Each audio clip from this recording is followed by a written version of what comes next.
شروع کرتا ہوں اللہ کے نام سے جو بڑا مہربان اور نہایت رحم کرنے والا ہے۔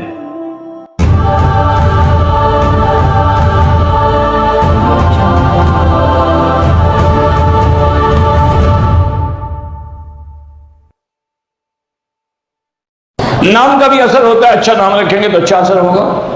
کہتے ہیں کہ آپ کے درس میں لوگ مسئلے پوچھتے ہیں عمرے کے، اپنے ملک سے عمرے کی تیاری کر کے نہیں آتے، اللہ ہدایت دے۔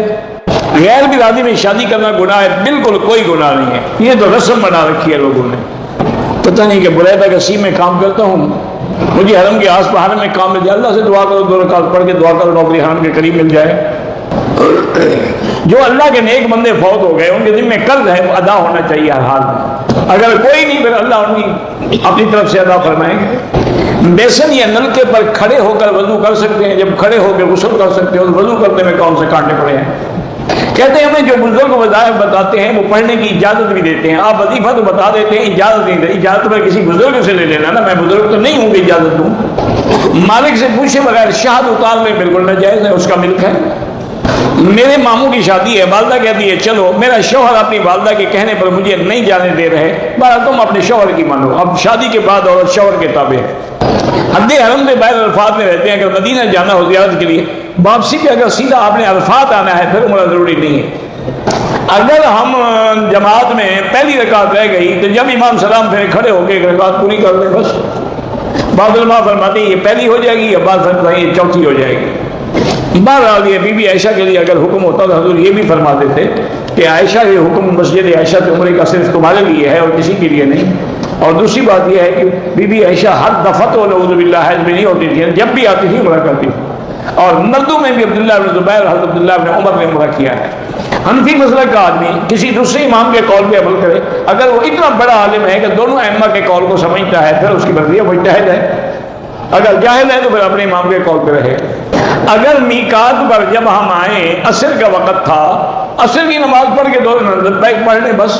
اگر عصر کی نماز پڑھ چکے تھے تو 2 رکعت پڑھنے کی ضرورت نہیں ہے، لبیک بعمرۃ لبیک اللہم لبیک پڑھتے ہوئے آ جائیں۔ عورت کا وہی احرام ہے جو کپڑا پہنا ہوا ہے، اسی میں وہ نیت کر لے، 2 رکعت پڑھ لے اور کپڑا آگے کھینچ کے لٹکا لے، نقاب نہ باندھے۔ کہتے جی کہ میں نے دوستوں سے کہا کہ درباروں میں نہ جاؤ، انہوں نے کہا حضور کے لعاب کو پانی میں صحابہ منہ پہ بلتے تھے تو حضور نبی تھے، یہ دربار والے نبی ہیں، ان کی درباروں پر تمہیں کون سا لعاب ملتا ہے؟ یہ تو الٹا جو تمہارے گھر پیسے رکھے ہوئے ہیں وہ بھی وہاں دینے پڑتے ہیں۔ اگر طواف کرتے ہوئے چپل اپنے تھیلے میں لٹکائے ہوئے ہیں کوئی حرج نہیں۔ اللہ جن کی بھی اولاد نہیں ہے ان سب کو اولاد عطا فرمائے اور اولاد بھی صالح عطا فرمائے، اور اس کے لیے وہی دعا مانگا کریں جو پیغمبروں نے مانگی ہے، رب لا تذرنی فردا وانت خیر الوارثین۔ بہرحال دیکھیں جی مسئلہ جو ہے وہ تو یہی ہے کہ نماز میں حکم ہے 1 کلاک، لیکن علماء فرماتے ہیں کہ جب ایک عبادت کا ذکر ہے تو باقی سب عبادت بھی اسی پہ قیاس کریں گے، پھر طواف کا بھی 1 ملے گا، قرآن پڑھنے کا بھی، صدقے کا بھی، سب کا 1 لاکھ ملے گا۔ عمرہ کرنے کے بعد احرام کو دوبارہ دھونے کی ضرورت ہے، عمرے کرنے سے احرام پلید تو نہیں ہو جاتا کہ دوبارہ دھویا جائے۔ بغیر مجبوری کے بھی مسجد عائشہ سے عمرہ ہو سکتا ہے بالکل۔ عمرے اور طواف میں صرف حجر اسود پہ اشارہ کرنا ہے اور رکن یمانی پہ ہاتھ لگانا ہے۔ جو لوگ انبیاء کی زندگی کے قائل نہیں ہیں، بہرحال اللہ ان کو ہدایت دے، میں ان کے بارے میں کسی کے بارے میں فتویٰ نہیں لگاتا، یہ فتویٰ دینا علماء کا کام ہے، مفتیوں کا کام ہے۔ یہ مسائل اختلافی ہیں، بہت حیات کے قائل ہیں، بعض قائل نہیں ہیں، بعض برزخی کے قائل ہیں، بعض برزخی کے بھی قائل نہیں ہیں، اللہ ہدایت دے۔ ویسے اہل سنت والجماعت متفق طور پر حیات کے قائل ہیں، ماں سوائے فرقہ کرامیہ کے۔ آب زمزم پینے کا وہی طریقہ ہے جیسے باقی پانی پیتے ہو، لیکن فرق اتنا ہے کہ کھڑے ہو کے پی لو تو گناہ نہیں ہوگا۔ کہتے جی کہ یہاں ہم نے دیکھا ہے کہ حرم میں ہر مسلک کے آدمی ایک امام کے پیچھے نماز پڑھتے ہیں، اچھی بات ہے۔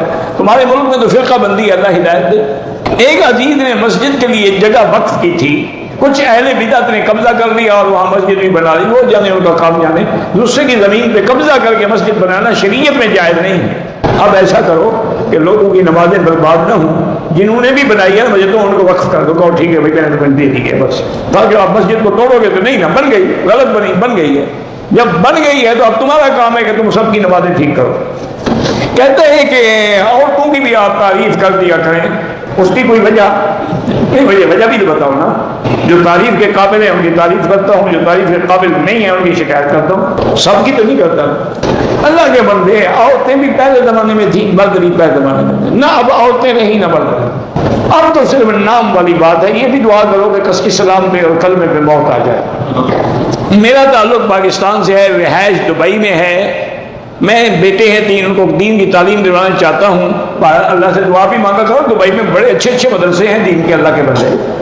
کہتے ہیں کسی ایسی کتاب کا نام بتائیں جس میں چاروں ائمہ کے احوال ہوں، تو یہ تو بڑی ایک کتاب تو ہے نہیں، کئی ہیں۔ ائمہ اربعہ کی سیرت پہ بڑی کتابیں علماء نے لکھی، الگ الگ بھی لکھی ہوئی ہیں۔ سب تبع تابعین کے نام تو نہیں آ سکتے، تو لاکھوں سے بھی زیادہ ہے۔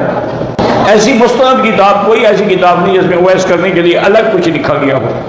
پہلا عمرہ کیا، اٹینڈ کروا دی، پھر مدینہ گئے، واپسی پر میقات سے عمرہ کا احرام باندھ، طواف کیا، صفا کیا، کینچی سے 4 جگہوں پر بالوں کو کٹ لگایا۔ جب آپ اس طرح پھروا چکے تھے تو کٹ کس چیز کو لگوایا؟ چمڑا کاٹا تھا 4 جگہ سے، سیدھی بات ہے، دم پڑ گئی، اس طرح بھی پھرواؤ، دم بھی دو۔ اللہ کے بندے 1 ہفتہ پہلے اس طرح پھروایا، اب کینچی سے کٹ لگا رہا ہے، کوئی حل کی آپ کی کسر پوری نہیں ہوئی، آپ اس طرح بھی پھروائیں اور ایک دم بھی دیں۔